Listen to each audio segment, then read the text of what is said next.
Boss, replyan kita sa video kasi hindi ko ma-message to. Ang hirap i-explain mga boss, no?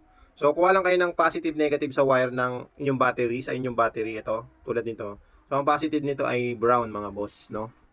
Lagay nyo lang sa positive ng inverter mga boss. Lagay nyo lang dyan. Tapos, kuha lang kayo ng ilaw.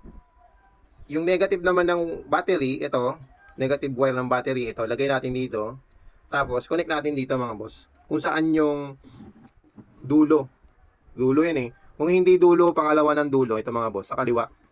Ito. Pag hinarap mo yan ng paharap ng ganyan, sa kaliwa nyo mga boss, no? Tingnan natin kung iilaw, no? Kailangan continuous yan.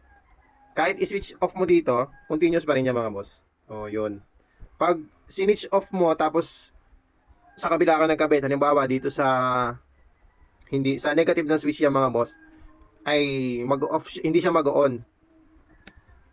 So, pero pag stable, tulad nito, stable yan, kahit i-off ko yung inverter, umiilaw pa rin yan mga boss.